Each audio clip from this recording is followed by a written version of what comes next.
प्रभु की उदारता से इस आत्मा और परमात्मा के मिलन का एक बिंदु शिव तत्व है।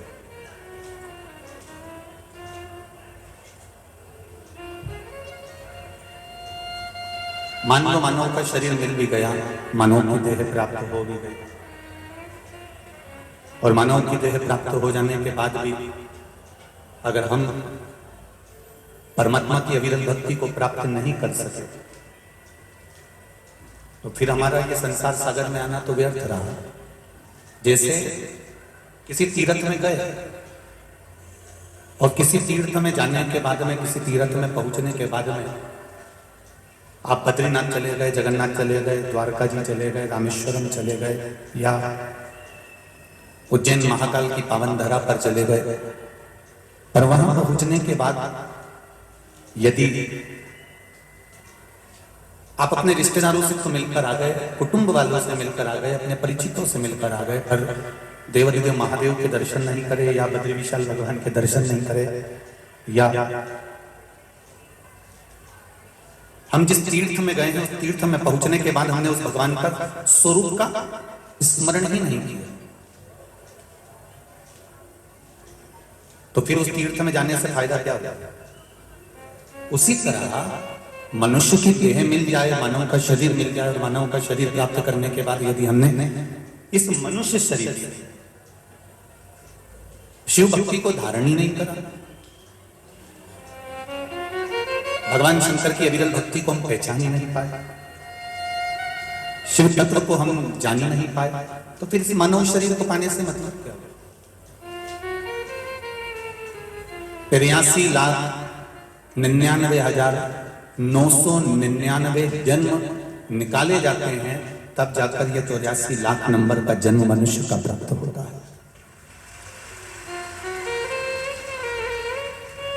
83,99,999 जन्म निकलने के बाद यह मानव का शरीर मिला है।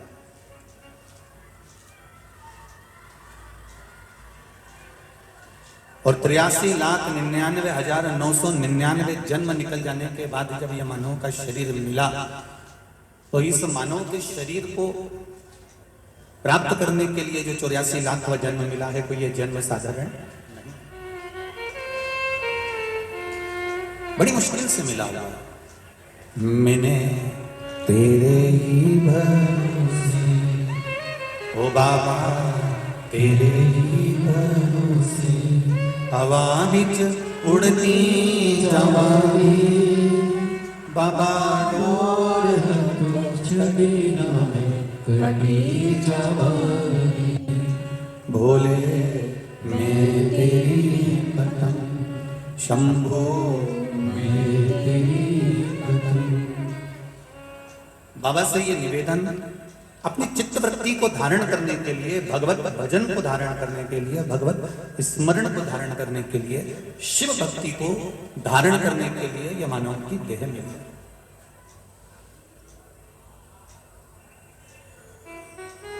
और यदि इस मानव की देह को ही हम व्यर्थ में गंवा दें तो फिर जीवन नरक है।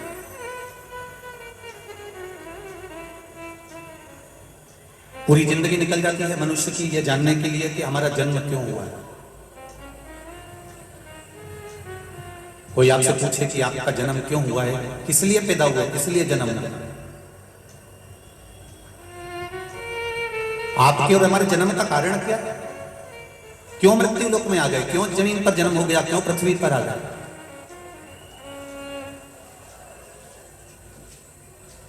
इस जन्म का कारण क्या है? तो उसका दो कारण हमने पहले भी वर्णन किया शिव महापुराण में, कि मनुष्य के जन्म का दो कारण है। एक पूर्व में किए हुए कर्म का भोग भोगने के लिए, और दूसरा भगवान का भजन करने के लिए यह मानव का शरीर। एक पूर्व के कर्म का भोग भोगिए।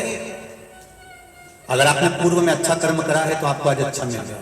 गौ माता को अगर एक रोटी दी है, गौ माता की सेवा करी है, किसी जिसको आप जानते ही नहीं है, जिसको आप पहचानते ही नहीं है, जिससे आप कभी मिले ही नहीं है, उसको यदि तुमने एक लोटा पानी भी पिलाया है, उसका मुंह भी जूठा कराया है, तो ये निश्चित है कि हमारा जो जन्म अगला मिला है, इस जन्म में हमें भी कोई ना कोई सुख अवश्य प्रदान करे।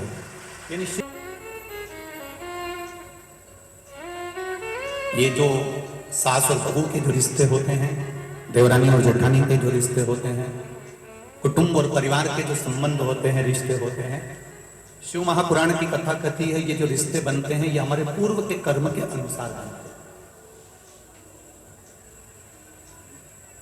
हमने किसी को साथ दिया है, हमने किसी की सेवा करी है, हमने किसी को एक पल के लिए भी अगर अच्छा करा है तो ये निश्चित है वो हमारी बहू बनकर हमारी सेवा 24 घंटे कर देती है। अगर हमने पूर्व में कर्म किया, अगर हमने अच्छे कर्म किए और अग्रण्य हुए हैं तो उसका फल हमको जरूर मिलेगा। और यदि हमने पूर्व में जो कर्म करा है, पूर्व में अगर किसी का बुरा करा है तो निश्चित है कि आज हमें भी बुरा ही मिलेगा। इसको आवाज आ रही है, बंद करवा दें। पूर्व के कर्म का हमें भोगने को मिलता है। इसलिए आपको बारंबार पहले भी कहा, मत बुरे कर्म कर बंदे वरना पछताएगा, भगवान की आंखों से तू बच नहीं पाएगा, तू बच नहीं पाएगा। अरे ओ अज्ञानी मत करना, तेरे कर्म का फल भी तू ही पाएगा, जैसा किया तूने तेरे आगे आएगा। मत बुरे कर्म कर बंदे, मत बुरे कर्म कर बंदे वरना पछताएगा, भगवान की आंखों से तू बच नहीं पाएगा, तू बच नहीं पाएगा। अरे ओ अज्ञानी मत करना, अरे ओ अज्ञानी मत करना। अपने मन को, अपने चित्त को, अपने स्वभाव को, अपने हृदय को, अपने को स्वयं ही संजोना पड़ेगा। कोई दूसरा सुधारने वाला नहीं मिलेगा, ना दूसरा कोई सुधार पाएगा। एक पीने वाला जो व्यक्ति होता है ना, जो नशे में धुत होता है, उसको कोई कितना भी समझा दे मत पियो, बेकार है, क्यों पीते हो, बर्बाद हो जाओगे। पीने वाले व्यक्ति गटर में पड़े होते हैं, नाली में पड़े होते हैं, बेकार। आप कितना भी समझा लो, उसके समझ में नहीं आएगा। समझ में कब आएगी? जब वो अपने हृदय से, अपने दिल से ये विचार कर ले कि जो मैं पी रहा हूं ये मेरे जीवन को और मेरे घर को और मेरे परिवार को बर्बाद कर रहा है, तो वो छोड़ दे, फिर छोड़ दे। पर यदि तुम खूब प्रेशर दे दो कि नहीं पीना है, तुझे बंद कर दूंगा और तुझे मुक्ति केंद्र में ले जाकर नशा मुक्ति केंद्र में रख दूंगा, तुझे यहाँ रख दूंगा, तुझे वहां रख दूंगा, पर जब तक वो भीतर से दृढ़ नहीं होगा, जब तक वो भीतर से दृढ़ता धारण नहीं करेगा, तब तक वो नहीं छोड़ सकता। काम, लोभ, आसक्ति, वासना, तृष्णा, ये सब तुम्हें भीतर से तोड़ना होगा।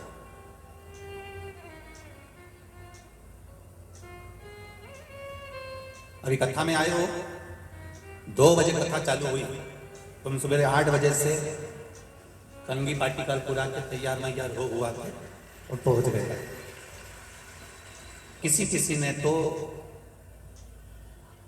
कथा चालू भी नहीं हुई थी, उससे पहले तैयारी कर ली थी कि मैं तो कथा में जाऊंगी, बाकी का रसोई घर तू देख लेना।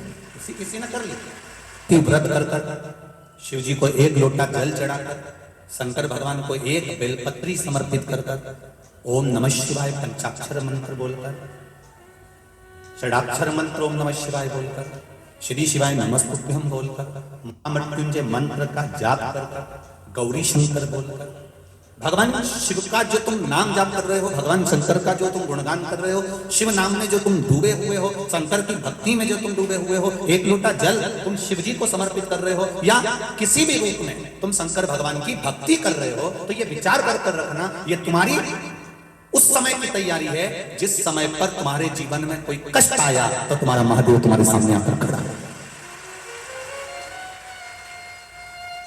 तुम्हारे जीवन में अगर थोड़ा सा भी कष्ट आया तो महादेव सामने आ गया।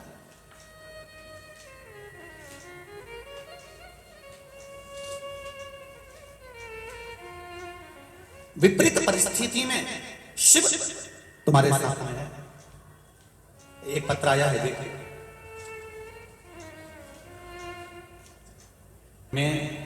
मेरा नाम तारा गोयल है, मैं राजनगर इंदौर में रहती हूँ।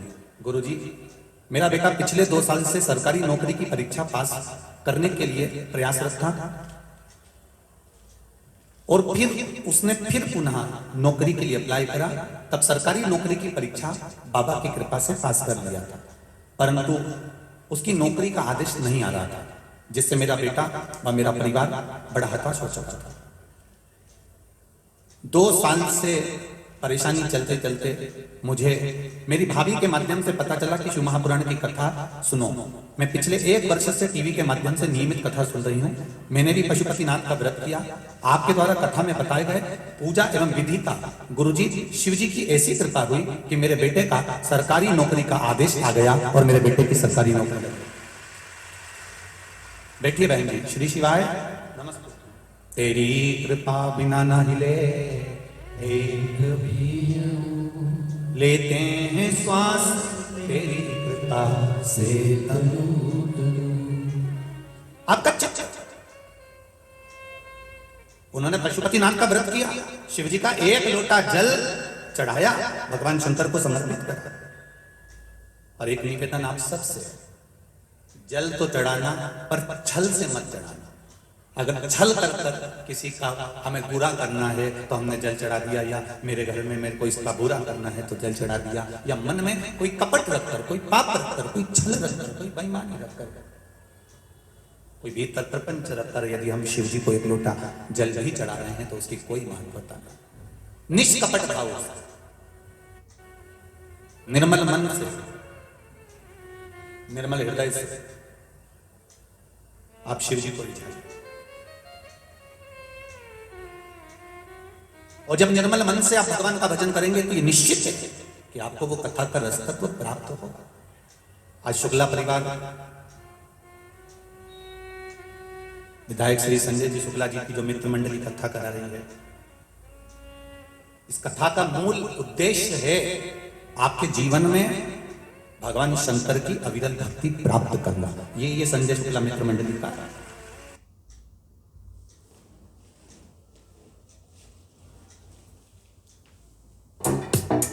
आप लोगों का निवास है, जरा देखिए। इंदौर में इधर महाकाल बाबा बैठे हैं, इधर ओमकारेश्वर बैठे हैं, इधर छिपरा मैया, इधर नर्मदा मैया, और बीच में इंदौर वाले बैठे हैं।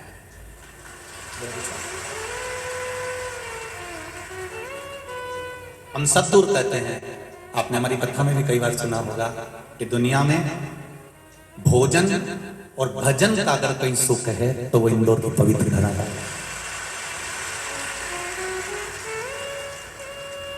या पूरे इंदौर में कहीं का मुंगेरी लाल का हसीन सपना दिखता ही नहीं है।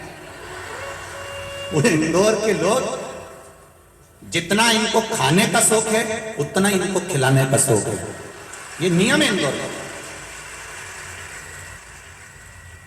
और जो एक बार यहां से खाकर चले जाता है वो दूसरी बार तुम्हें बस केवल खाने के चक्कर ही नहीं आता। ये इंदौर की पवित्र बात। और दूसरे नंबर पर यहां का भजन। एक मोहल्ले में, एक मंदिर में जितने जवान छोरे होन, युवान बेटे होन, कार्यकर्ता होन, जितने अग्रण्य नहीं होते उतने इंदौर के जितने मंदिर हैं उस मंदिर में जितनी माताएं आती है उन्होंने अपना छोटा छोटा महिला मंडल बना के रखा है और ये सब भजन गाती है कि अच्छा अच्छा भजन गाया को पीछे। और इन्हें किसी से मतलब नहीं। मंदिर में 15 माताएं बैठ गई, 10 बैठ गई, ढोलक और मजीरा लेके जो बैठी वो नाच भी रही है, गा भी रही है, उसे कोई मतलब नहीं। आग लगे बस्ती में अपन रहे हो मस्ती में, उसे कोई मतलब नहीं कौन क्या कर रहा है। और अभी अभी शिव पुराण सुन सुन के तो माताएं ऐसी हो गई कि शंकर जी अपना और अपन शंकर जी के, बस अपने किसी से मतलब नहीं। अगर ये शंकर जी के पास बैठी है फिर तो इसको कोई छोड़ नहीं सकता, इसको छोड़ना नहीं सकता। लोग आग भी दिखा, अच्छा ये देख लेगी कि यहां खड़ा तो भी कई फर्क नहीं पड़ेगी, कोई फर्क नहीं।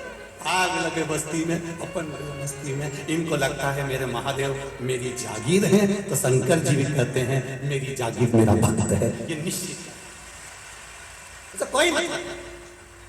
हरि ओम में ओम समाया है,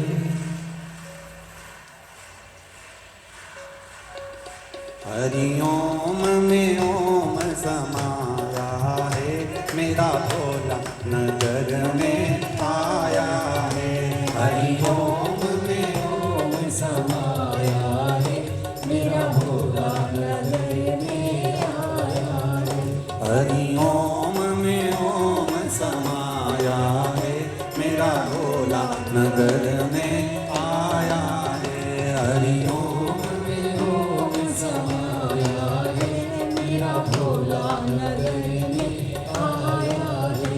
मेरा भोला नगर में आया है, मेरा भोला नगर में आया है। मेरा भोला नगर में आया है, मेरा भोला नगर में आया है। हरि ओम में ओम समाया है, मेरा भोला नगर में आया है। हरि ओम में ओम समाया है, मेरा भोला नगर में आया है।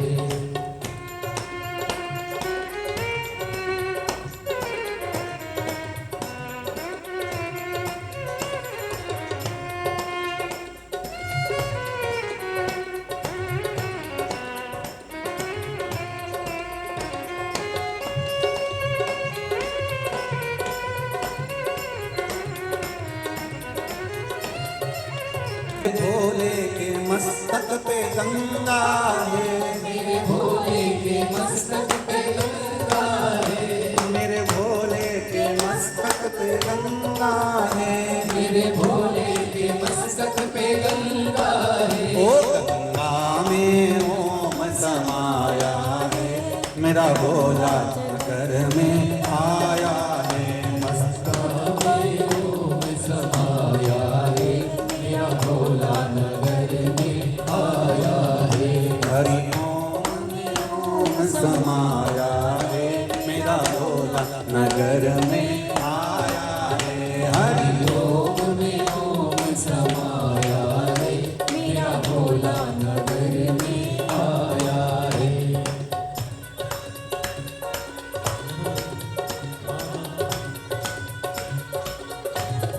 जय हो।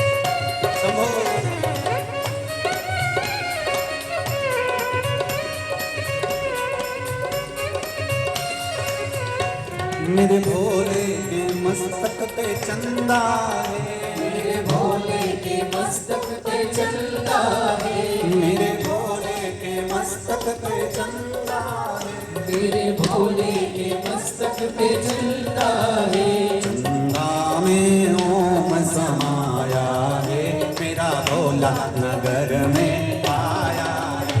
चंदा में ओम समाया है, मेरा भोला नगर में आया है। हरि ओम में ओम समाया है, मेरा भोला नगर में आया है। हरि ओम में ओम समाया है, मेरा भोला नगर में आया है। मेरा भोला नगर में आया है, मेरा भोला नगर में आया है। Intimate grooming shouldn't be this. Hari ओम में ओम समाया है, मेरा भोला नगर में आया है। हरि ओम में ओम समाया मेरा भोला नगर में आया है। हे हरिओम में ओम समाया है, मेरा भोला नगर में आया है। हरिओम में ओम समाया है, मेरा भोला नगर में आया। हर हर महादेव। अपनी जगह पर बैठकर भगवान शिव के मूल मंत्र का स्मरण करिए। भगवान शंकर से प्रार्थना करो कि हे भोलेनाथ, आपकी कृपा से ये पावन शिव महापुराण की कथा को श्रवण करने के लिए आए हैं।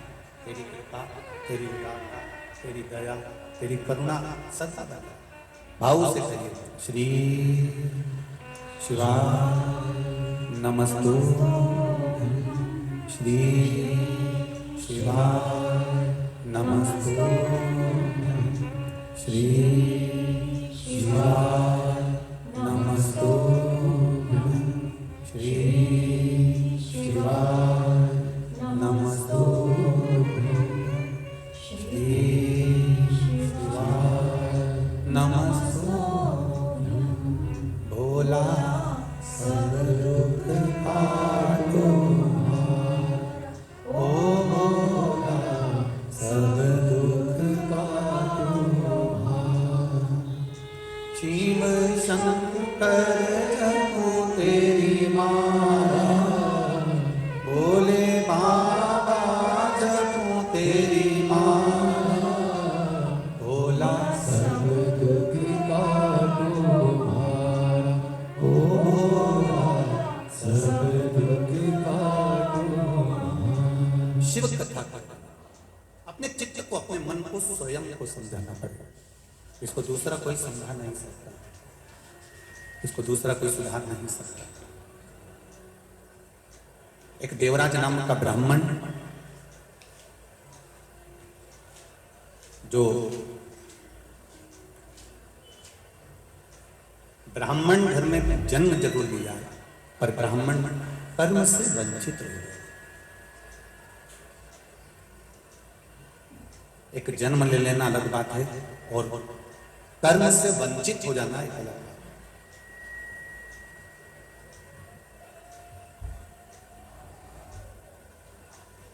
ऐसे कोई ब्राह्मण के घर में जन्म ले ले, कोई वैश्य के घर में जन्म ले ले, कोई क्षत्रिय के घर में जन्म ले ले, कोई शूद्र के घर में जन्म ले ले, पर शिव महापुराण की कथा कहती है अपने कर्म ठीक होना चाहिए। ये जितना भी आपको और हमको मिला है हमारे कर्म से मिला, और आगे भी जितना मिलेगा वो केवल कर्म से ही। कर्म के सिवाय हमको प्राप्त नहीं हो सकता।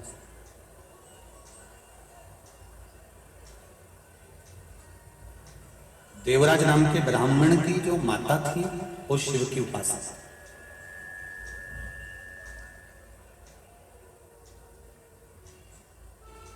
शिव मंदिर में रोज जाना, एक लोटा जल शंकर भगवान को समर्पित करना। देवराज ब्राह्मण की माता रोज एक लोटा जल लेकर शंकर जी के मंदिर जाती है, शिव जी को जल चढ़ाती है। मंदिर में जितना निर्माल्य पड़ा होता है उस निर्माल्य को ले जाकर विसर्जन करती है। आपको कथा में पहले भी कहा था कि जरूरी नहीं कि किसी नदी के अंदर ही जाकर आप निर्माल्य को उठाकर विसर्जन करें, क्योंकि अगर हम सारा मंदिर का पूरा के पूरा निर्माल्य उठाकर अगर किसी नदी में, पवित्र नदी में विसर्जन करें तो पवित्र नदी भी धीरे धीरे धीरे धीरे फूल पत्ती से वो भी दूषित होती चली जाती। कोई जरूरी नहीं कि आप निर्माल्य को उठाकर नदी में ही डालेंगे, नदी में ही विसर्जन करेंगे। शिव महापुराण की कथा कहती है उस निर्माल्य को ले जाकर किसी एक खड्डे में एक जगह ऐसी बना ली जाए जहां पर आप उस निर्माल्य को ले जाकर डालते हैं। धीरे धीरे धीरे धीरे वो निर्माल्य भी खाद का रूप ले लेगा और उससे प्रकृति की सुंदरता में कहीं कहीं वृक्षों में उसको डालने के लिए हम प्रयोग में ले सकते, उसको डाल सकते।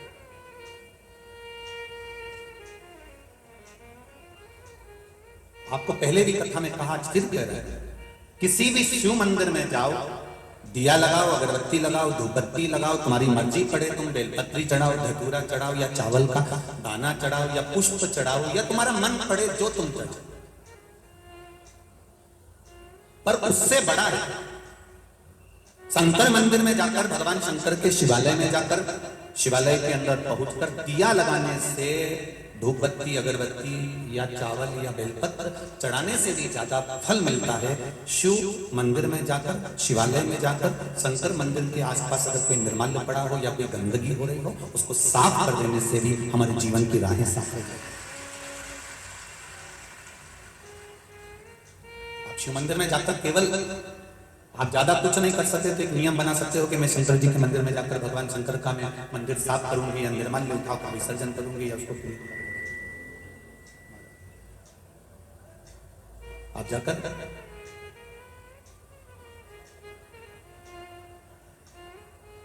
कितनी सुंदर बात कही। शिव महापुराण में चरित्र आता है, एक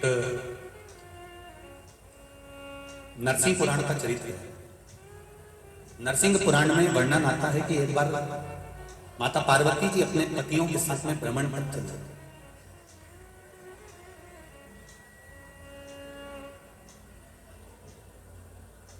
और माता पार्वती जी जब भ्रमण पर चली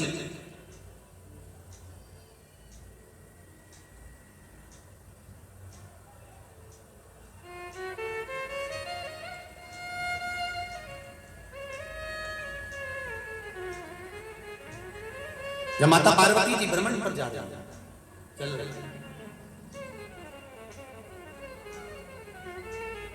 माता द्रौपदी जी जब अपने पतियों के साथ में भ्रमण पर चली हैं, नरसिंह पुराण कर रही है कि द्रौपदी अपने पतियों के साथ जा रही थी, और जाते जाते जाते जाते बीच मार्ग में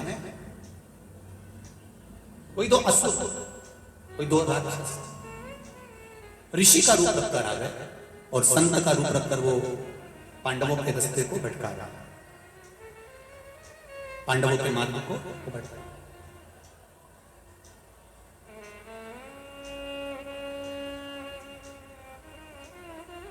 बीच मार्ग में उनका भेट जाना,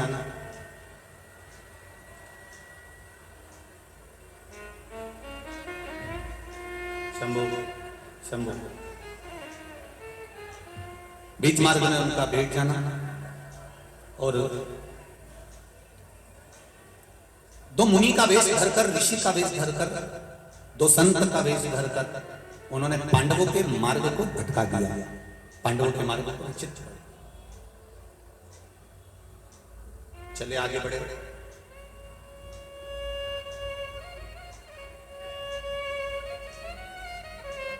दोनों के दोनों असुर जब आगे बढ़कर चलते हैं, आगे बढ़कर जाते हैं, तो उन्होंने जब द्रौपदी का सुंदर स्वरूप देखा, और द्रौपदी के सुंदर स्वरूप को देखकर दोनों लोभित हो गए, मोहित हो गए, और द्रौपदी को पाने का तरीका ढूंढने लगे। अब पांडवों को अलग मार्ग पर भेज दिया, और ये दोनों असुर, दोनों दैत्य, दोनों राक्षस द्रौपदी जी को पकड़ कर ले जाने के लिए आतुर हो।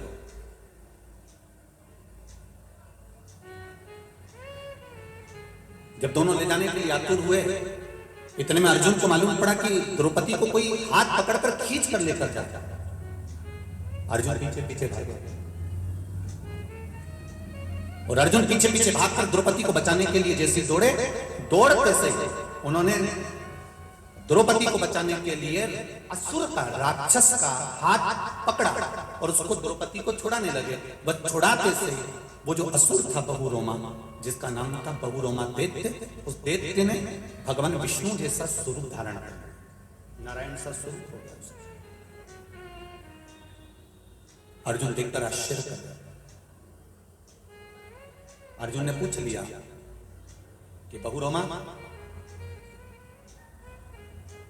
आप ये राक्षस की प्रवृत्ति में कैसे आ गए?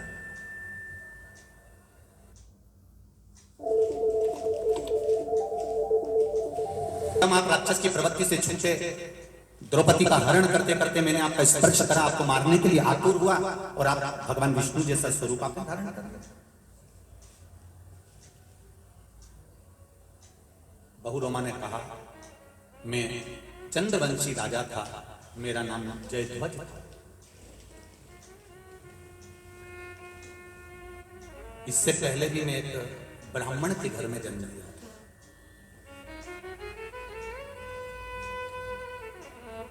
चंद्रवंशी राजा रहा, मेरा नाम जयध्वज रहा।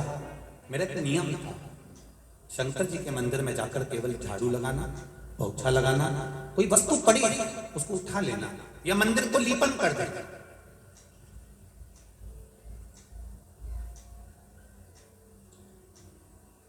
लीपन का मतलब आप लोगों को मालूम होगा, गाय का गोबर हाथ में लेकर, पहले के जो मंदिर होते थे वो तो मार्बल के या पत्थर के या इस चीज के होते नहीं थे, तो नीचे मिट्टी या गोबर से उसको लिप दिया। लीपन का मतलब होता है कि हमने अपने अहंकार को भगवान के चरणों में विलीन कर दिया, इसको लीपन कहलाता था। अभिमान शिव जी को, भगवान के चरणों में हमने अपना अभिमान छोड़ दिया, इसको लीपन कहते। लीपन का ही भाव कह दिया, लीन हो जाए, परमात्मा में समाहित हो जाए। अब मेरा नाम जयध्वज था, मैं चंद्रवंशी राजा था। शिव मंदिर में जाकर रोज झाड़ू लगा देना, पोछा लगा देना, लीपन कर देना। लोग मुझ पे हंसते थे, इतना बड़ा राजा होकर शंकर जी के मंदिर में झाड़ू लगाता है, पोछा लगाता है, सफाई करता है। मेरा माताओं से निवेदन है, जितने भाई लोग यहाँ कथा सुन रहे हैं उनसे भी निवेदन है, एक बात अपनी जिंदगी में उतार कर रखना। आप शंकर भगवान के मंदिर जाएंगे, आप राम जी के मंदिर जाएंगे, आप कृष्ण के मंदिर जाएंगे, मां जगत जननी के मंदिर जाएंगे, आप देवता के अगर मंदिर जाएंगे तो आपको हंसने वाले, टोकने वाले, पूछने वाले ढेर मिल जाएंगे। और आप किसी शॉपिंग मॉल में शॉपिंग करने जाओगे या टाकीज में फिल्म देखने जाओगे, ना तो कोई आपको पूछेगा, ना आपको कोई टोकेगा, ना आपसे कोई मतलब लगेगा। दोनों में अंतर जरा ध्यान रखिए। मंदिर जा रहे हो तो 50 बार पूछ रहा है, अशुभति व्रत क्यों करे, किसके लिए करे, सीवर वाला महाराज ने बताया था क्या, मंदिर क्यों जा रही है, लोटा भर के जल क्यों चढ़ा रही है, क्या कर रहा है, कारण क्या है, क्या हो गया ऐसा जो मंदिर जाने लगी। तुम तो पढ़े लिखे लोग हो, क्यों चक्कर में पड़ जाते हो। अच्छा जीन्स पहन के मंदिर जा रहे हो, टी शर्ट पहन के जा रहे हो, तुम्हें तो अक्ल होना चाहिए, काय को तुम इसमें मंदिर में जा रहे हो, क्यों जा रहे हो। अगर तुम ये बात ताकीज में जाने वालों से कह दो रे क्यों जा रहे हो, फालतू के कलाकारों का कला देखने के लिए मंदिर जाओ। तुम इनसे कह दो कि शॉपिंग मॉल में क्यों घंटे 2 घंटे बर्बाद कर रहे हो, कोई नहीं कहेगा। दिख भी गए ना तो थोड़ी सी स्माइल दी,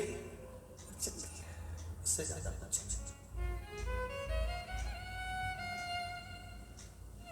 किसी मंदिर में जल चढ़ाते हुए दिखता, किसी मंदिर में सेवा करते हुए दिखता, किसी मंदिर में तुम झाड़ू लगाते दिख जाओ, किसी मंदिर में तुम पोछा लगाते दिख जाओ, किसी मंदिर में, किसी देवालय में जाकर, क्योंकि शिव महापुराण की कथा कहती है जहां पर भगवान स्थिर रूप में बैठते हैं, प्रतिष्ठा के साथ बैठते हैं, वो मंदिर कहलाता है। जहां पर मेरा देव अधिदेव महादेव बैठता है वो मंदिर नहीं, शिवालय कहलाता है। वो शिवालय, मंदिर में और शिवालय में अंतर होता है। मंदिर में भगवान एक बार बैठ गए तो बैठ गए, और शिवालय में जहां पर मेरा देवाधिदेव महादेव बैठा हुआ है, जिसके सामने नंदी बैठा हुआ है, नंदी से शिवालय की जहां स्थापना होती है, शिवलिंग जहां रखा रहता है, वहां एक सूत्र बांधा जाता है। उस सूत्र के बंधने से यह सिद्ध होता है कि मेरा महादेव प्रतिदिन नंदी पर बैठकर इस मंदिर से निकलकर घूमने जाता है, रोज, प्रतिदिन, हर पल।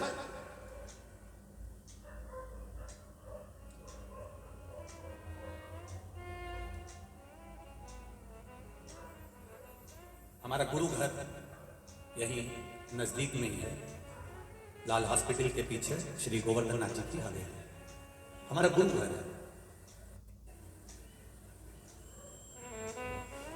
परम पूज्य गुरुदेव श्री विठलेश राय काका जी महाराज गोलोकवासी, उनकी गुरु दीक्षा ब्रह्म संबंध। उसके बाद में परम पूज्य गुरुदेव गोलोकवासी श्री देवकीनंदन महाराज श्री, फिर उसके बाद में अभी जो वर्तमान में विराजमान है श्री दिवेश बाबा, में अभी जो वर्तमान में विराजमान है श्री दिवेश बाबा विराजमान। हवेली जी गोवर्धन नाथ जी की हवेली जी कही जाती है, उसको मंदिर नहीं कहते, क्योंकि वहां पर भी मेरा कन्हैया छोटा सा कभी झूले में आकर बैठ जाता है, कभी पलने में आकर बैठ जाता है, कभी राजभोग में आकर बैठ जाता है, कभी सयन के लिए अंदर चले जाता है। वो अपने घर में भ्रमण इसलिए वो गोवर्धननाथ जी का मंदिर नहीं, हवेली है वो गोवर्धननाथ जी का, उनका निज घर, निज स्वरूप। उसी तरह शंकर जी का मंदिर नहीं होता, छोटा सा भी अगर तुमने मंदिर बना दिया है तो वो शिवालय है, जहां पर मेरा देवादिदेव महादेव, जहां पर मेरे शंकर भगवान, जहां पर मेरे भोलेनाथ अपनी पार्वती जी के साथ में, गौरा जी के साथ में नंदी पर सवार होकर भ्रमण के लिए प्रतिदिन निकलते हैं, रोज। ऐसा कोई पल नहीं, ऐसी कोई घड़ी नहीं, ऐसा कोई इच्छा नहीं।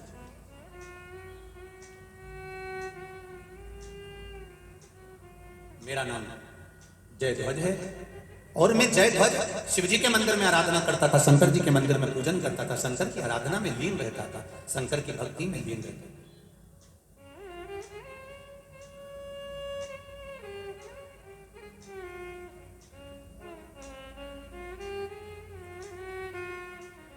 अपने को श्रेष्ठ मानना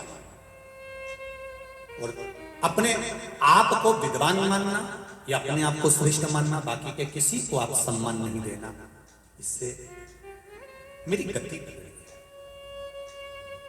महाराज, मैं शिव मंदिर में जब झाड़ू लगाता, पोछा लगाता, तो वहां के ब्राह्मण ने मुझसे पूछा, आप इतने बड़े राजा हो, चाहो तो नौकर को भेज सकते हो, दास को भेज सकते हो, सेविका को भेज सकते हो, नौकरानी को भेज सकते हो झाड़ू पोछा करने के लिए। और हमारे यहाँ स्कंद पुराण में जो 16 सोमवार के व्रत की महत्वता कही है,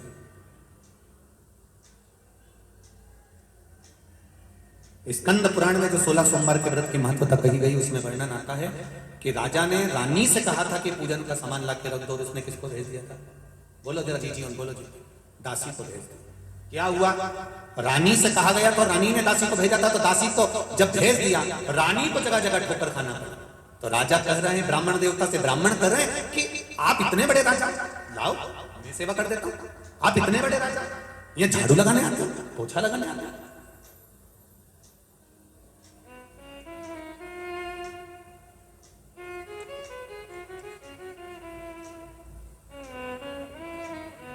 कई लोग बहुत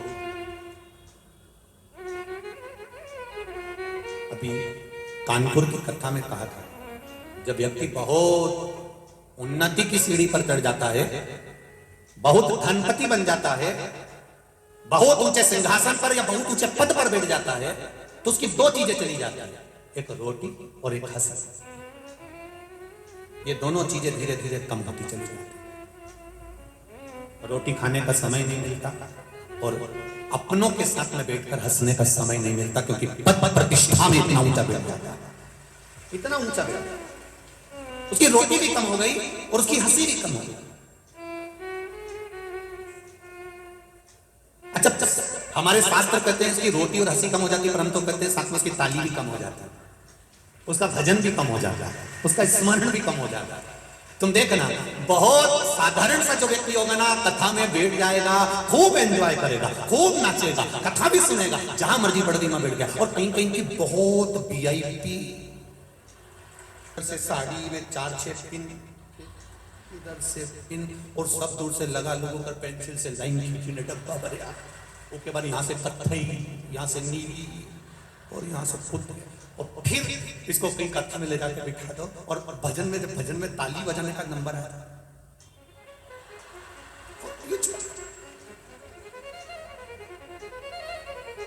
अब क्यों बजाए ऐसे? क्या इसको भगवान हाथ नहीं दिया? नहीं, परंतु हम भी है। लोग कहेंगे, बताओ भगवान महाराज की कथा में ताली बजा रहे थे, इतना वीआईपी हो गया, इतनी प्रतिष्ठित जगह पे बैठकर तो ताली बजा रहे, इतनी प्रतिष्ठित जगह पे पहुंचने के बाद तुम भगवान के मंदिर में झाड़ू लगा रहे, पोछा लगा रहे।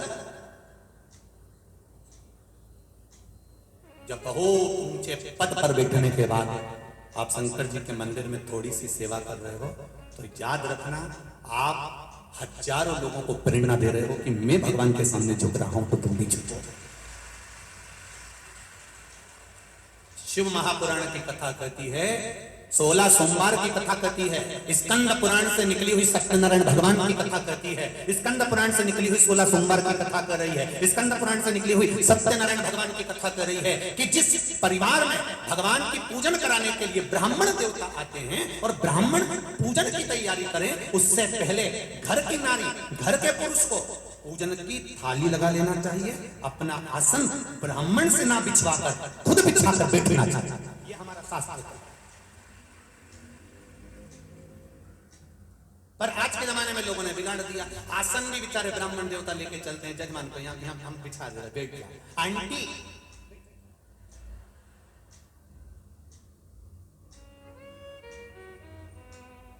आंटी और बंटी सब सुन लो अच्छे से, आसन भी खुद लगाइए, पूजा की थाली भी खुद लगाइए। पूजन का विधान, पाटे पर भले ब्राह्मण देवता जमाए, कलश ब्राह्मण देवता रखे, पर थाली स्वयं लगाकर रखिए। जैसे तुम्हारे यहाँ पर कोई अतिथि आता है तो टेबल पर पहले से काजू बादाम पिस्ता इलायची, हम जहाँ ठहरे वर्मा जी के यहाँ कल हम गए थे तो उन्होंने पूरा सामान जमा के रखा था। तो लगे कि नहीं लगे कि बताओ, कितने अच्छे परिवार है, कितने अच्छे परिवार है, कितना अच्छा घर है, यहाँ पूरी चीजें ने जमा के रखी, कितना सुंदर व्यवस्था करके रखी। अब मालूम पड़े तुम देव अधिदेव महादेव का अभिषेक करवा रहे हो, शंकर जी की पूजन की तैयारी कर रहे हो, शिव जी का पूजन करना है तुमको, और थाली तुम दूसरे से लगवा रहे हो। शिव महापुराण की कथा कहती है, एक अपने घर की तिजोरी की सफाई, एक अपने घर के माता पिता की सेवा, और एक पूजन की थाली स्वयं को लगाना चाहिए। स्वयं स्वयं घर के माता पिता की सेवा नौकर से नहीं, खुद करो। तिजोरी है घर की तिजोरी, कभी नौकर से कहते ना बेटा घर चले जा, मेरी तिजोरी रखी उसकी सफाई कर दे। नौकर ऐसा साफ करेगा दादा, भेरू पूरा सिंदूर चढ़ा के चले जाए पूरा, तो दिखेगा ही नहीं तेरे को। देख अब नौकर से कहो कि घर की तिजोरी की सफाई कर दे, करे साफ साफ कर जाएगा। घर की तिजोरी की सफाई का हक घर के व्यक्ति का है, माता पिता की सेवा का हक घर के व्यक्ति का है, उसी तरह पूजा की थाली लगाने का हक घर के व्यक्ति का है। ये निश्चित स्वयं लगा, स्वयं। एक पत्र आया है, देखिए।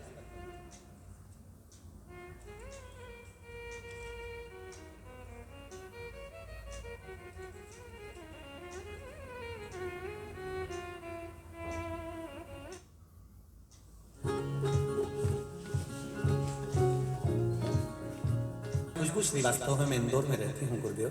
भोले बाबा का मैं क्या वर्णन करूँ गुरुदेव। मुझे 9 साल शादी को हो गए थे और एक गुड़िया मेरे यहाँ पर पहले हो गई थी, उसके बाद कोई संतान नहीं। डॉक्टरों ने भी मना कर दिया था कि अब आपके यहाँ संतान का सुख नहीं है, आप अन्य समय पर संतान प्राप्त नहीं कर सकते। पर जब सब डॉक्टरों ने कह दिया था, सब तरह से सब कुछ फेल हो चुका था, तब आपकी कथा सुनी थी। उस कथा में आपने सफेद आंकड़े की जड़ का उपाय और पशुपति व्रत बताया था, मैंने किया। 5 अगस्त 2022 को मेरे बाबा से जो मांगा था, मेरे घर में पुत्र रत्न की प्राप्ति हुई है, उसको प्रणाम करने के लिए लाया। श्री शिवाय नमस्ते। आ गया लाला, श्री शिवाय नमस्ते। हर हर। मेरे घर पुत्र रत्न की प्राप्ति हुई है। जहां डॉक्टरों ने मना कर दिया था कि संतान नहीं होगी, वहां मेरे भोलेनाथ ने मुझे दे दिया, उसको मैं प्रणाम करने के लिए आया। श्री शिवाय नमस्ते। उसकी कृपा है।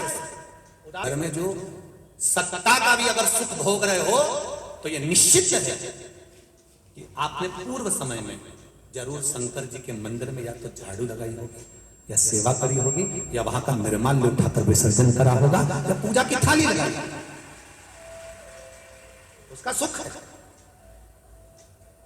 हम जहां भी कथा करने जाते हैं तो हम हमेशा स्मरण में रखते हैं कि भोलेनाथ जी, हम उनसे भी कहते हैं बाबा तूने जितनी जगह कथा कराई, चाहे कानपुर कराई हो, चाहे काशी कराई हो, चाहे जहां जहां आप कथा करा रहे हो, या आपकी कृपा करुणा है, तो हमने देखा है जहां शंकर भगवान को मानने वाला होता है या शिव भक्ति में डूबने वाला होता है, ये शिवपुराण होती भी वहीं पर हो जहां शंकर के भक्त।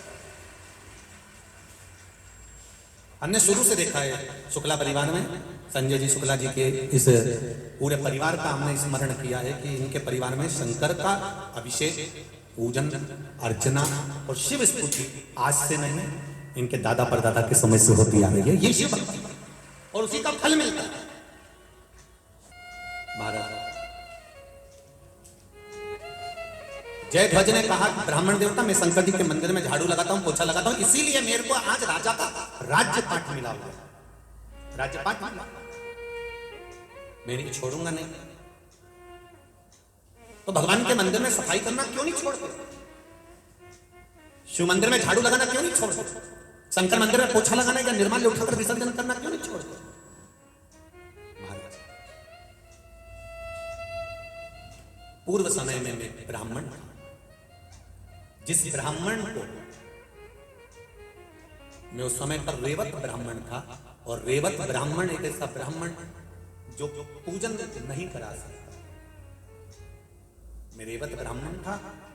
नरसिंह पुराण की कथा कहती है कि मैं रेवत ब्राह्मण था, और रेवत ब्राह्मण था, मुझे पूजन का अधिकार नहीं था। मैं पूजा नहीं कर सकता। मैं भगवान की आराधना में कहीं किसी स्थान पर बैठकर जजमान को बिठाकर पूजा नहीं, पर मैंने धन के लालच में, धन के चक्कर में पूजन कराना प्रारंभ कर दिया। मुझे धन मिलने लगा, पैसा मिलने लगा, पर मैं रेवत था माना, पर मेरी बुद्धि भगवान में नहीं रम पाती थी।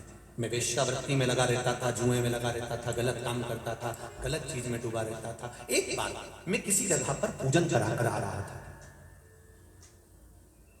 पूजन करा कर आते आते मैंने एक सुंदर स्त्री को देख लिया। मेरे पास में पूजन का जो झोला था, पूजन की जो पोटली थी, उसमें बहुत सारी सामग्री थी। जरा ध्यान से सुनना कि मंदिर में केवल सफाई करने से क्या मिल जाता है, केवल निर्माल्य विसर्जन करने से क्या मिल जाता है, केवल मंदिर में आप साफ रख दो तो उससे क्या प्राप्त होगा। राजा कह रहा है, जय ध्वज कर रहे हैं ब्राह्मण देवता। मैं पूर्व समय में एक ब्राह्मण था, रेवत ब्राह्मण था, और मैं ब्राह्मण पूजन कराने का मुझे हक नहीं था उस समय, पर मैंने पूजन कराई, इकट्ठा करा। एक बार पूजन करा कर आ रहा था, मार्ग में से एक सुंदर स्त्री निकल कर जा रही थी। उस स्त्री को मैंने देख लिया, जबरन पकड़कर उसको टूटे हुए खंडेरे की ओर लेकर गया। मुझे नहीं मालूम था कि यह शिव जी का मंदिर है। मैं गलत कार्य के लिए उसको लेकर गया था। मैंने जब अंधेरा देखा, तब अपने पात्र में से, अपने वस्त्र में से थोड़ा सा घी जो लाया था यजमान के यहाँ से, उसको निकाल कर अपने ही उस पात्र में से थोड़ा सा कपड़ा निकाल कर फाड़ कर दिए में डुबो कर उसको जलाया। गलत कृत्य के लिए गया था। उस नारी के साथ में मैं गलत कर्म करना चाहता था। अपना वस्त्र उठाकर मैंने मंदिर का वो फर्श, मुझे नहीं मालूम कि शिव मंदिर है, और उसको मैंने साफ किया और गलत कर्म के लिए मैं वहां बैठा। इतनी देर में सामने से राजा के दूत आ गए। उनको लगा कोई इस खंडेरे के अंदर फंसा पड़ा है, और लगता है कि कोई ना कोई हमारे राज्य का निंदक होगा, खबरी होगा। जानकर वहां पर राजा के दूत आ गए और उन्होंने मुझे मार डाला। शिव मंदिर में ही मेरे प्राण चले गए। मेरा प्राण जब गया, मुझे अगला जो जन्म मिला है, वो जन्म मेरे प्राण छूटने के बाद जो मुझे प्राप्त हुआ, वो वैकुंठ का पद प्राप्त हुआ। जब मैं इतना बड़ा पापी था, मेरा पाप कर्म कितना प्रबल था, मेरा पाप कर्म कितना करा था, इतना पापी होने के जब मैं वैकुंठ के रास्ते पर गया, तो मैंने चित्रगुप्त महाराज से पूछा, मैंने दिन रात पाप किया है, बेकार से बेकार कर्म किया है, फिर मुझे ये वैकुंठ का राज्य कैसे मिल गया, ये वैकुंठ का सुख कैसे मिल गया? तो कहा, तुमने शिव मंदिर में वस्त्र से थोड़ा सा गंदगी साफ करी थी और एक दिया लगाया था, उसका पुण्य है कि वैकुंठ का द्वार। वहां भी मैं शांति से नहीं बैठा। जब एक बार धर्मराज मेरे सामने आए और मैंने उनसे कहा कि मुझे, धर्मराज ने पूछा कि वैकुंठ में कुछ चाहिए तुमको? तब मैंने कहा मुझे कुछ नहीं चाहिए, केवल सफाई करना है इस वैकुंठ की। और मैं वैकुंठ का द्वार साफ करता रहा, तो आज मुझे चंद्रवंश का राज्य मिल गया। ब्राह्मण देवता, छोटा सा गलत करने के उद्देश्य से भी अगर मैंने सफाई करी थी शिव मंदिर की, उसका फल ये मिला कि आज मैं चंद्रवंश का राजा बनकर बैठा हूं। उसकी दया है।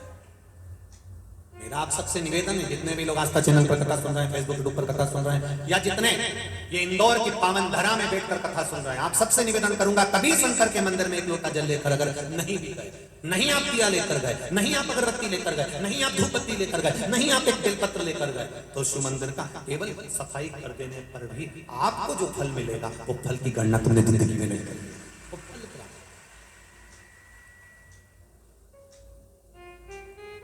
तीन काम खुद करो, अभी बताया था आपको। पहला, अपनी तिजोरी की सफाई।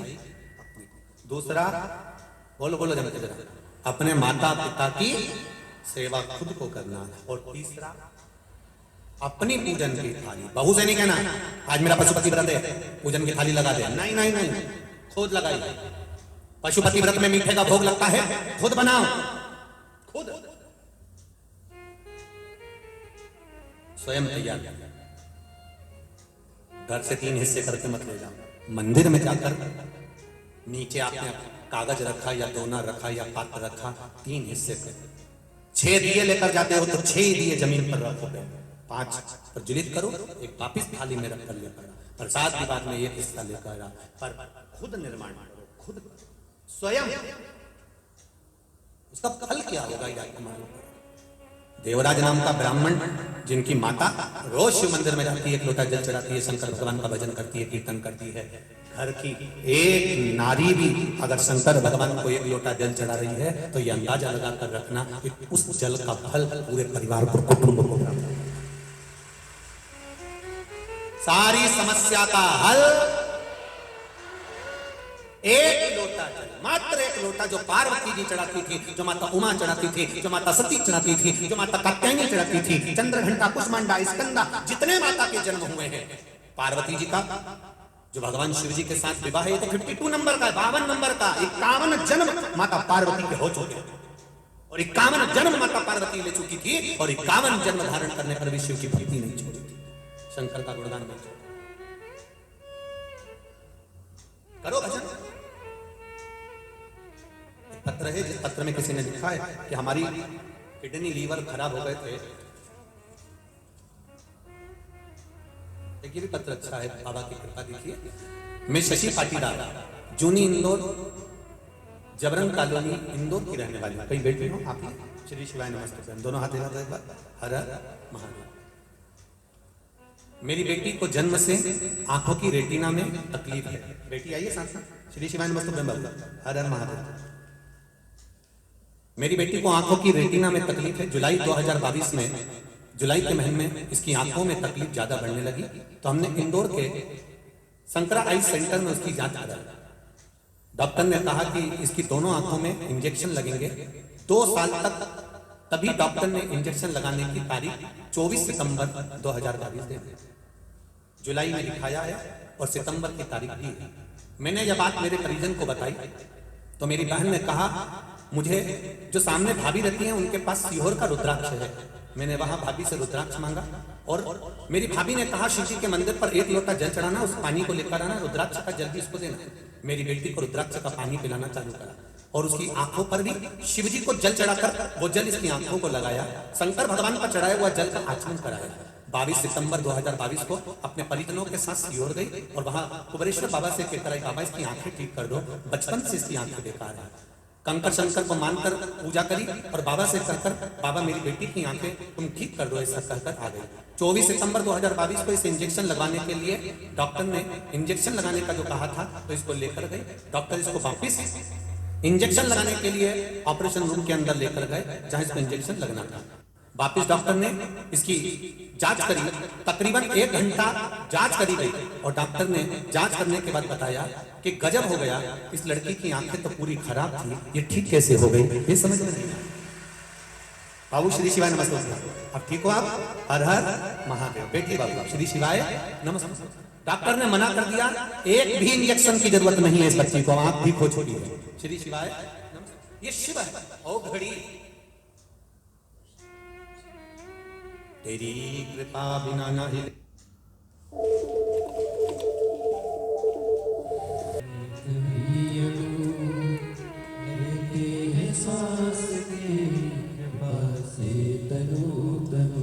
जाने की जरूरत नहीं है। तुम्हारे घर के पास में जो शंकर जी का मंदिर है उस पर 1 लोटा जल चढ़ाओ, दुख आएगा तो सबसे पहले निकल कर मेरा महादेव आएगा। अब कहोगे गुरुजी आप कभी ये नहीं कहते कि राम जी के मंदिर में जल चढ़ाओ या भगवान कृष्ण के मंदिर में जल चढ़ाओ या उस मंदिर में जल चढ़ाओ, आप हमेशा शिव जी का क्यों कहते हो? क्योंकि शंकर जी का जो मंदिर है, शिवालय जो होता है ना, शिवालय में पट नहीं होता। आजकल के भले मंदिरों में दरवाजे हो गए, पर तुम देखो बैकुंठ में द्वार है। विष्णु पुराण में लिखा 8 द्वार बैकुंठ के, बैकुंठ में 8 द्वार। इंद्रलोक में द्वार है, ब्रह्मलोक में द्वार है, पितृलोक में द्वार है, गरुड़ लोक में द्वार है, वरुण लोक में द्वार है, पर किसी पुराण में यह नहीं लिखा कि कैलाश पर्वत पे द्वार है। किसी पुराण में नहीं लिखा कि कैलाश में यह द्वार है, क्योंकि शंकर भगवान के मंदिर में द्वार नहीं होता। कपट भगवान शंकर के मंदिर में दरवाजा नहीं होता। शिव का मंदिर 24 घंटे खुला है। मेरे बच्चों को जब दुख हो दौड़ कर जाए, शिव तो ये बेटा 24 घंटे, हर पल हर घड़ी हर क्षण बैठे। कोई कहे रात के समय भगवान का नाम ले रहे, 24 घंटे हर पल हर घड़ी हर क्षण लीजिए। कोई श्री शिवाय नमस्तुभ्यम हर पल कहो, हर घड़ी कहो। पंचाक्षर मंत्र नमः शिवाय हर पल कहो। षडाक्षर मंत्र ओम नमः शिवाय हर पल कहो। जब तुम्हारा मन पड़ता है तब उसका फल मिले। देवराज ब्राह्मण की माता शिव मंदिर में जाती, सफाई करती, शंकर जी के मंदिर में जाकर जल चढ़ाती। जल चढ़ाने का फल क्या हुआ कि देवराज चोरी कर कर आ रहा था, चोरी का धन उसके साथ में था, उसको शरीर में ताप पड़ गया, शिव मंदिर में चला गया। मंदिर में जाकर छुप कर बैठा, क्योंकि ठंड लग रही थी, शरीर तपन मांगा। पंडित जी वहां के जो पूजन कर रहे थे, शिव महापुराण की कथा पढ़ रहे थे, बीच बीच में आवाज लगा रहे थे, हार हार।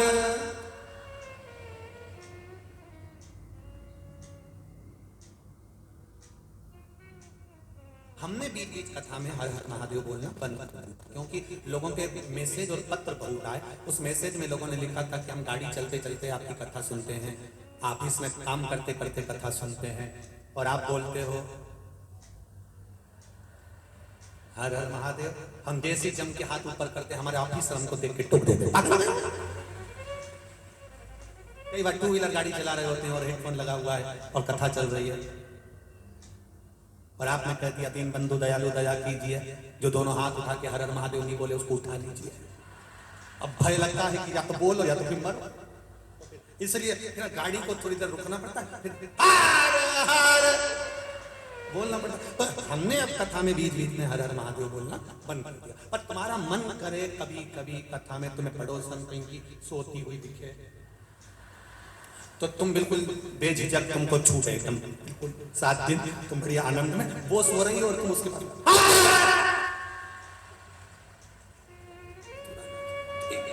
पड़ोस।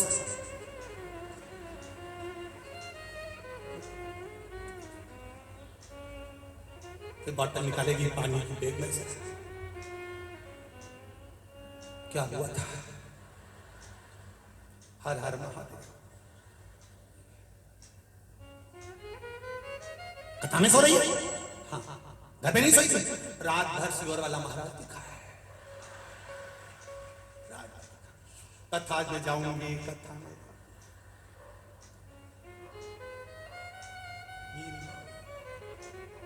खानो नहीं भाव मन, दौड़ दौड़ मन सत सत। ये चित्त ये मन ये वृत्ति दौड़ी भगवान के चरणों में।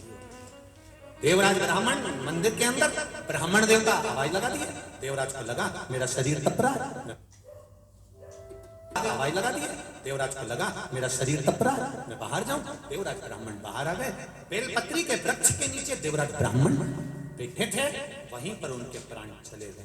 जैसे ही प्राण छूटे, कैलाश धाम पर से नंदी पर चढ़कर मेरे देवाधिदेव महादेव आए और उन्होंने अपने गणों से कहा इसको लेकर चलो। देवराज ब्राह्मण को जब ले जाने लगे तो देवराज हाथ जोड़कर कहता है मैंने कोई पुण्य नहीं करा, मैंने कोई पुण्य नहीं करा। सुन लो जितने लोग वो बाउंड्री पे चढ़े हुए, घर की छतों पे चढ़े हुए। अच्छा अच्छा,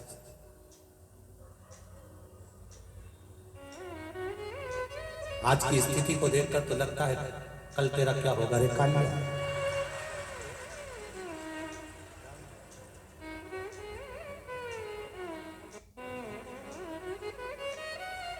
गलियों में भरे कैमरे वाले दिखा देना इनको, घरियों घर सब गलियों में छत पे लेकिन बात में छत पे भी चढ़े हो रहे हैं।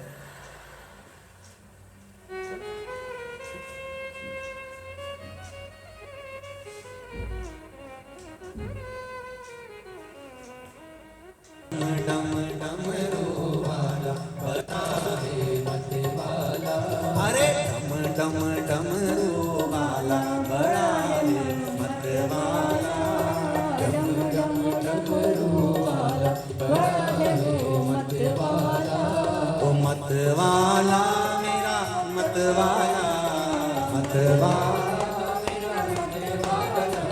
ओ मत वाला बाबा मत वाला, मत वाला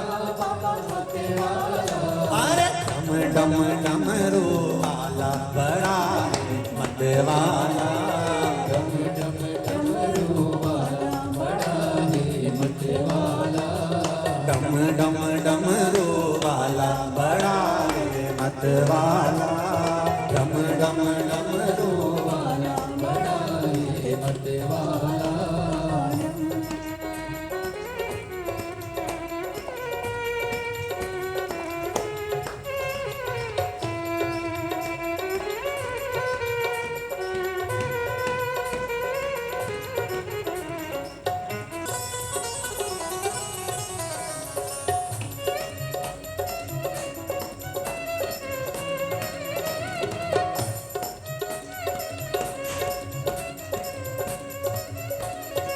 शीश भोले के गंगा विराजे, शीश भोले के गंगा विराजे, शीश भोले के गंगा विराजे, शीश भोले के गंगा विराजे, ओ गले में नाग है काला बड़ा है मत वाला, गले में नाग है काला बड़ा है मत वाला, अरे डम डमरू वाला बड़ा है मत वाला, डम डम डमरू वाला बड़ा है मत वाला।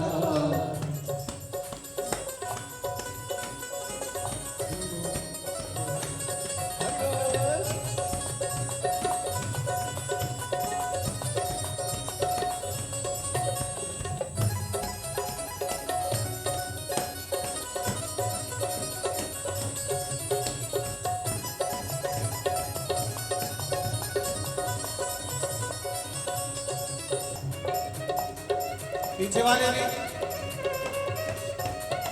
हाथ भोले के डमरू विराजे, हाथ भोले के डमरू विराजे, हाथ भोले के डमरू विराजे, हाथ भोले के डमरू विराजे, अरे डम डम डमरू वाला बड़ा है मत वाला, डम डम डमरू वाला बड़ा है मत वाला, अरे डम डम डमरू वाला बड़ा है मत वाला, डम डम डमरू वाला बड़ा है मत वाला।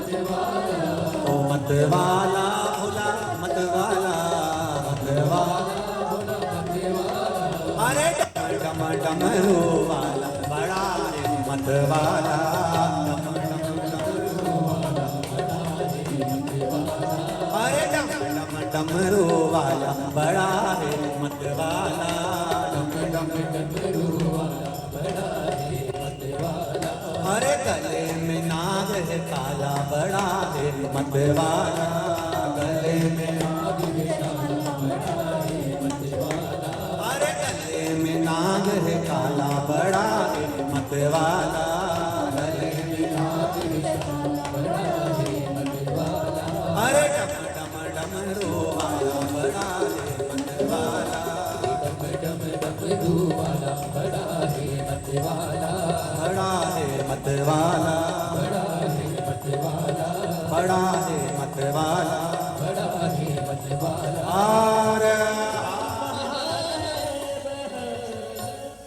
भगवान शिव के मूल मंत्र का स्मरण अपनी जगह पर बैठकर अपने दिल की बात बाबा से भाव के साथ सभी लोग बड़े आनंद के साथ बाबा से दिल से कहिएगा।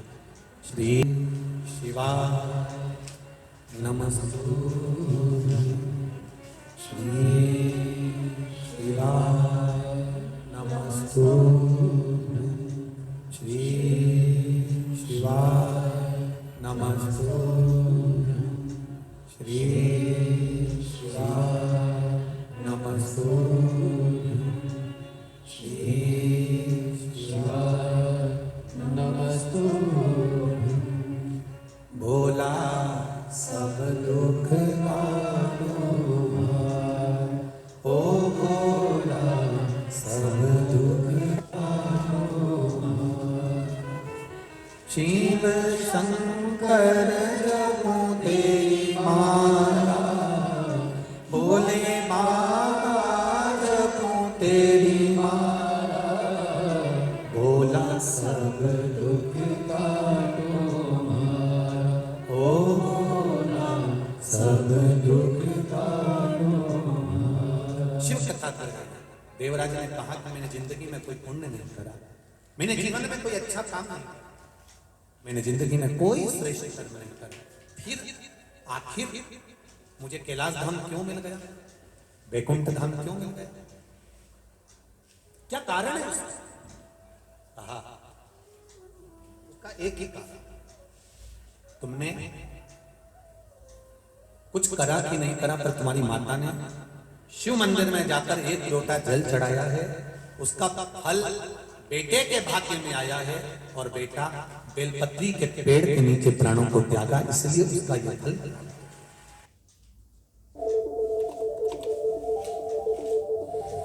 एक बेलपत्र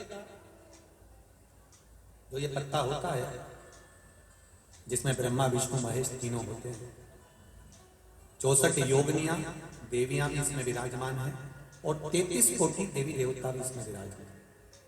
एक बेलपत्र, कभी मौका लगे आपके जीवन में, अभी जब दुख तकलीफ कष्ट बहुता मात्रा में लगे, तब प्रयास करें कि एक बेलपत्र का पत्ता अपने हृदय का भाव लेकर जब शिव मंदिर में जाओ, शंकर भगवान को जब भी समर्पित करो, तो पहले अगर कोई बहुत विषम स्थिति में फंसे हुए हो, बहुत कष्टमय परिस्थितियों में फंसे हुए हो, और निकलने के लिए एक बेलपत्री का पत्ता अशोक सुंदरी वाली जगह पर चढ़ाकर, जल चढ़ाकर उसी को शिवजी पर चढ़ाया जाता है, और शंकर भगवान पर वो जल समर्पित करा, जो कलश में जल है वो शिव। किस किस जगह पर चढ़ाना है? उसी पत्ते को पहले कहां चढ़ाना है? अशोक सुंदरी वाली जगह। थोड़ा सा जल वहां चढ़ा दिया, पत्ते को उठाया, फिर शिवलिंग पे समर्पित कर दिया। बचा हुआ जो कलश में जल है तो भगवान शंकर को समर्पित कर, शिव को समर्पित।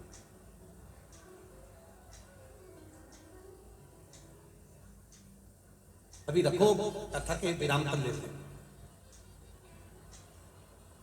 2 जगह पर जल चढ़ाना, अगर कहीं विषम परिस्थिति में लगता है, ऐसा लगता है कि ये विषम परिस्थिति है, ये उसको साधना है और इस दलदल से बाहर निकलना, तो उसके लिए पहले अशोक सुंदरी वाली जगह जल, फिर शिवलिंग पर बेलपत्र, वही चढ़ा हुआ बेलपत्र, ज्यादा नहीं, और फिर एक निवेदन करेंगे, अगर आप अलग से कोई बेलपत्र नहीं ले जा सकते हो, आपके पास में बेलपत्र नहीं है, शिवलिंग पे से बेलपत्र उठा लिया करो, उसी को धो के वापिस चढ़ा दिया। वैसे तो पहले तो शंकर जी के मंदिर में बहुत बेलपत्र रखे रहते थे, चढ़े रहते थे। अब आज के जमाने में माता इतनी चतुर है, खुद ही चढ़ाती, खुद ही उठा लाती, पड़ा ही नहीं। अब बेलपत्र बोलो सही है कि गलत है? शिव मंदिर में बेलपत्र पड़े हुए मिलते हैं क्या? चढ़े हुए मिलते हैं क्या? नहीं। जब जाओगे तब बेलपत्र मिल जाए, ये बहुत बड़ी बात है, भगवान की कृपा। बहुत उदारता मेरे भोलेनाथ जी की, कहीं मिल जाए तब, और नहीं तो कहीं कहीं की तो इंतजार में बैठी रहती, कोई आ रही होगी, ला रही होगी, चढ़ाई। अच्छा, एक बात तो जरूर है, जब से लोगों ने शंकर जी के मंदिर जाना चालू करा और भगवान शंकर की भक्ति में जब से डूबे हैं ना, तब से तुम इनके चेहरे की चमक देखना, खूब आनंद मिलते हैं, खूब चमक। अलमस्त होकर भगवान का पूजन करना, अलमस्त हो। देवराज ब्राह्मण ने फिर दूसरा प्रश्न शंकर भगवान के गणों से करा। शिव जी के गणों से कहा कि मेरा दूसरा प्रश्न यह है कि पहला प्रश्न का उत्तर तो आपने दे दिया कि मेरी माता ने जो जल चढ़ाया वो माता का चढ़ा हुआ जल, मेरी माँ जो शिव जी के मंदिर जाती थी, माता शिव जी के मंदिर जाती थी, वहां जो जल चढ़ाती थी उसका फल बेटे के भाग्य में मिला। घर की माता बेटा जब तक कुंवारा रहता है, माँ अगर कोई पूजन पाठ करती है, माँ कोई भगवान शंकर की भक्ति करती है, माँ शिव जी पे एक लोटा जल चढ़ाती है, बेटा बेटी जब तक कुंवारे हैं, माँ के पुण्य का थोड़ा सा भाग बेटा और बेटी के खाते में चला जाए। कब तक? जम के बोलो, कब तक? जब तक बच्चे कुंवारे। शादी होने के बाद में जब भांवर डल जाती है, भांवर डलने के बाद में फिर धर्म पत्नी जो पुण्य करती है, फिर वो पति के खाते में प्राप्त होने लगता है। स्त्री जो करती है वो पति के खाते में, पति भी करे पत्नी भी। हाँ, फिर जब बच्चों का विवाह हो जाता है, लड़का लड़कियों का विवाह हो जाता है, घर की बुजुर्ग माता यदि शंकर भगवान पे एक लोटा पानी चढ़ा रही है तो वो फिर जो जल समर्पित करती है वो अपने पोता पोती नाती पंती और घर में सबका प्रेम बना रहे, सबका स्नेह बना रहे। घर की बुजुर्ग माता के जल से सबका संगठित रहने में जो सुख है वो सुख है।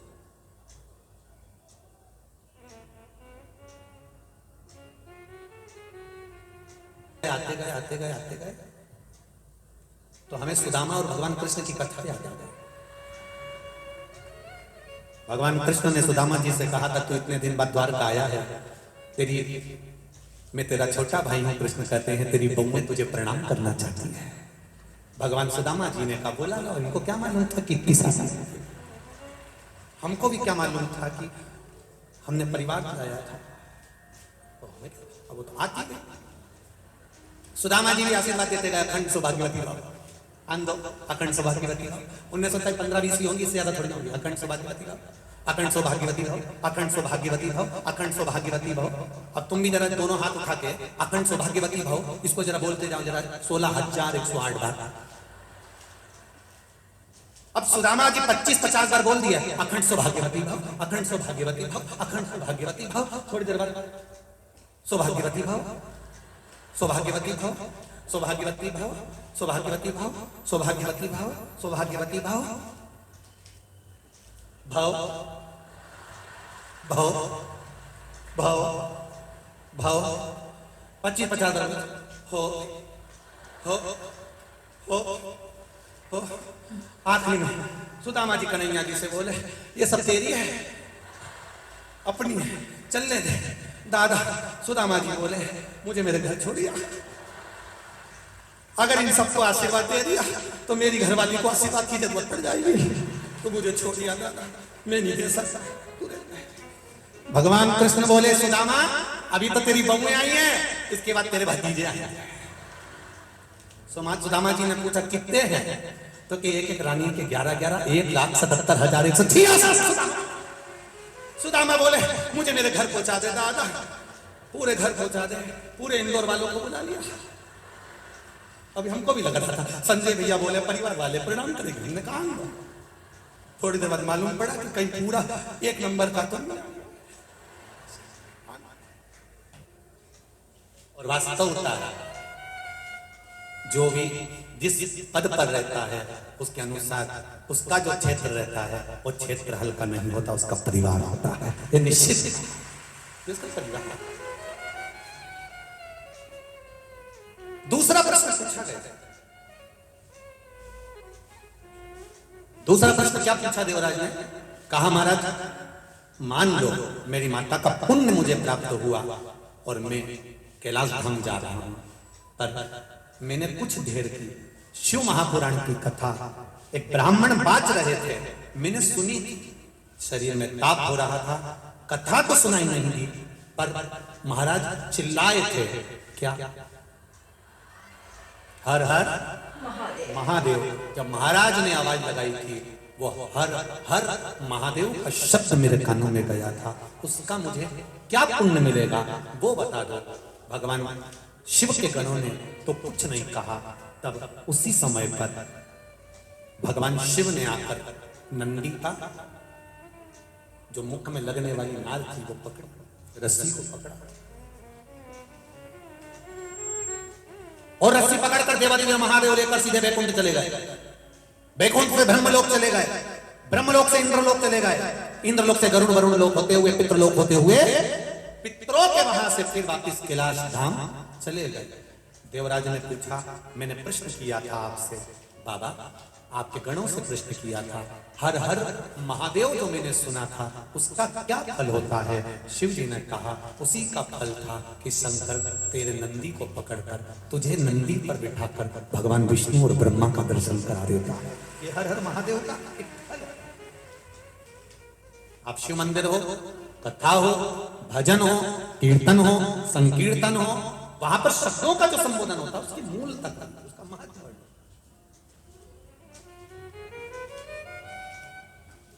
इतने सारे भक्त लोग लाखों की संख्या में जब आते हैं, एक साथ श्री शिवाय नमस्तुभ्यम या नमः शिवाय या षडाक्षर मंत्र ओम नमः शिवाय का जब जाप करते हैं, उसका फल जो मिलता है, जो आया वो आनंद पाकर जाता है। कोई लोग कहते भी हैं शिव पुराण में जाके बैठने से ऐसा क्या हो जाता है कि कथा तो टीवी पर भी सुनते हैं, कथा तो मोबाइल पर भी सुनते हैं, पर इतने लोग कथा के पंडाल में जाकर बैठते हैं, उसका फल क्या है? क्यों जाकर बैठते हैं?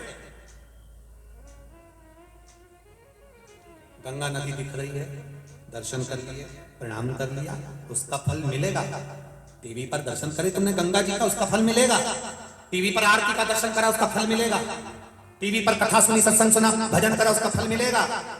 पर गंगा के घाट पर हरिद्वार पहुंच गए और डुबकी लगाई है तो केवल शरीर नहीं तरा है, साथ में जो कपड़े थे वो भी तर गए हैं। महाराज शिव महापुराण की विद्येश्वर संहिता कहती है, कथा सुनने के बाद में पंडाल से जब व्यक्ति बाहर निकल कर जाता है, जिस मार्ग से निकल कर जाता है, उस मार्ग में किसी नारी के गर्भ से अगर कोई कुंवारा बच्चा शांत हो गया होता है, कोई अधोगति में मर गया होता है, कोई कुंवारी अवस्था में मर गया होता है, अगर ये शरीर कथा सुनकर जा रहा है तो इसके शरीर से जो हवा छूकर जाती है वो जीवों को लग जाती है और उनका भी उद्धार हो जाता है। इतना फल है शिव महापुराण।